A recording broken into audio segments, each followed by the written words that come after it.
Gen Z र नेपाल सरकार बीच जुन सम्झौता भयो त्यो सम्झौतालाई एउटा राजनीतिक सम्झौताको रूपमा ग्रहण गरेर समाजलाई शान्तिपूर्ण बाटोमा लैजानको लागि तपाईँ हामीले भूमिका खेलौं। यदि त्यसो गर्न सकिएन, अझै पनि त्यो सम्झौतालाई सम्झौता होइन कि भन्ने चाहिँ गरेर एउटा आफ्ना असहमतिहरूले त्यसलाई चाहिँ इग्नोर गर्ने खालको काम भइरह्यो भनेदेखि समाज शान्तिपूर्ण बाटोमा जाँदैन। तपाईँ हाम्रो दायित्व भनेको समाजलाई सही दिशामा लैजाने हो। एउटा विषय चाहिँ मलाई के लाग्छ भने इतिहासमा हामीले संसारका जुनैसुकै देशहरू हेर्यौं भने पनि जब पोलिटिकल अग्रिमेन्ट हुन्छ, पोलिटिकल अग्रिमेन्टलाई राज्यका सबै संयन्त्रहरूले पोलिटिकल अग्रिमेन्टकै रूपमा लिनुपर्छ। योभन्दा अगाडि पनि हामीले हेर्यौं भने राजनीतिक सहमतिहरू पहिला पनि भएका छन्, सम्झौताहरू पहिला पनि भएका छन्। 2062-63 मा 10 वर्ष जनयुद्धलाई टुङ्ग्याउने जुन शान्ति सम्झौता भयो त्यो पनि एक प्रकारको राजनीतिक सम्झौता हो। राजनीतिक सम्झौतालाई चाहिँ कसरी सेटल डाउन गर्ने भनेर राज्यले एउटा अपनत्व लिएर त्यसमा चाहिँ टीआरसीमा काम भइराखेको छ। अझै पनि अब त्यो टुङ्गिन सकेको छैन, अलग कुरा। अब टुङ्ग्याउनको लागि हामी त्यसमा अझै पनि निरन्तर काम गरिराखेका छौँ। त्यो त 10 वर्षको एउटा चाहिँ ट्रमा थियो, 10 वर्षको इन्सिडेन्ट थियो।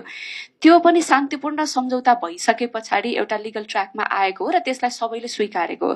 त्यस्तै जेनजी आन्दोलन पनि हाम्रो कहिले भन्दाखेरि 2082 मङ्सिरको 25 गते जेनजी र नेपाल सरकार बीच चाहिँ सहमति भएको छ।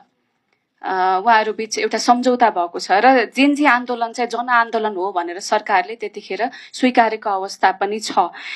ठूलो राजनीतिक र सामाजिक द्वन्द्वपछि भएको राजनीतिक सहमतिलाई दुई पक्षको कागजी सम्झौता हो भनेर राज्यका संस्थाहरूले हेर्न थाले र भएको थियो, सक्यो, आन्दोलन थियो, थुमथुम्याइयो, सकियो भनेर त्यसरी त्यहाँबाट पन्छिने खालको नियत यदि भयो भनेदेखि त्यो आन्दोलन र त्यो आन्दोलनमा सहभागी भएका मानिसहरूको असन्तुष्टि चाहिँ वास्तवमा सेटल डाउन भएको हुँदैन। अब हामीले के बुझ्नु पर्दछ भने समाजलाई द्वन्द्वबाट पुनः संवैधानिक ट्र्याकमा लिएर आउने, पुनः शान्तिपूर्ण बाटोमा फर्काउनको लागि जुन सहमति गरियो, तत्कालीन सरकारले एउटा सम्झौता गर्यो, त्यो सम्झौतालाई हामी सबैले अंगीकार गर्नै पर्छ। अब यो सबै भनेपछि यो राज्य संयन्त्रभित्र भएका नेपाल सरकार र नेपालको टेरिटोरीभित्र भएका सबैले त्यसलाई स्वीकार्नु पर्छ।